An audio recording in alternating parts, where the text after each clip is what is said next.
રાહુલ ગાંધીએ સંસદમાં હિન્દુઓને લઈને જે નિવેદન આપ્યું હતું તેના વિરોધમાં ચોક બજાર વિસ્તારમાં આવેલ કોંગ્રેસ કાર્યાલય પાસે વિરોધ પ્રદર્શન કરવામાં આવ્યું।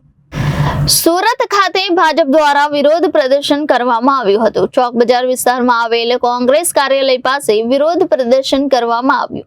રાહુલ ગાંધીએ સંસદમાં હિન્દુને લઈને જે નિવેદન આપ્યું હતું તે નિવેદનને લઈને સુરત ભાજપ દ્વારા રામધૂન બોલાવી વિરોધ કરવામાં આવી રહ્યો હતો। રાહુલ ગાંધી માફી માંગે તેવી માંગ કરાઈ રહી છે અને કોઈ અનિચ્છનીય બનાવ ન બને તે માટે પોલીસ દ્વારા ચુસ્ત બંદોબસ્ત ગોઠવવામાં આવ્યો છે। ગઈકાલે લોકસભામાં મહામહિમ રાષ્ટ્રપતિ ના અભિભાષણ પર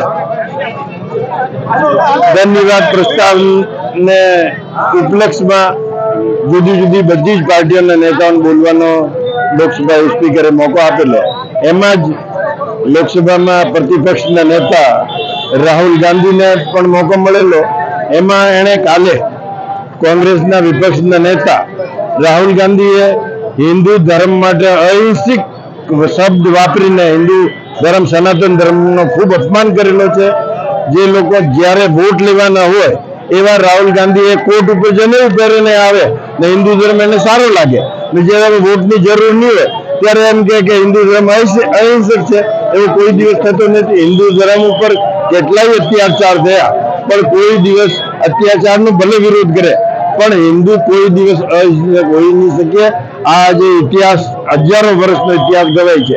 હિન્દુ ધર્મના ઘણા બધા મંદિરો તોડ્યા વિરોધીઓ મુગલો જે શાસન કરવા માટે આવેલા પણ હિન્દુ હિંસક નહીં હોઈ શકે।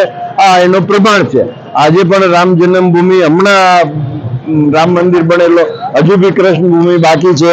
બનારસની જ્ઞાનવાપી મસ્જિદ બાકી છે પણ હિન્દુ હિંસક હોય તો હિન્દુઓનો આખા હિન્દુસ્તાનમાં બહુમત છે પણ એ કોઈ દિવસ હિન્દુ નિયમ કાનૂન સિસ્ટમથી હિન્દુ ધર્મ ચાલવા વાળો છે।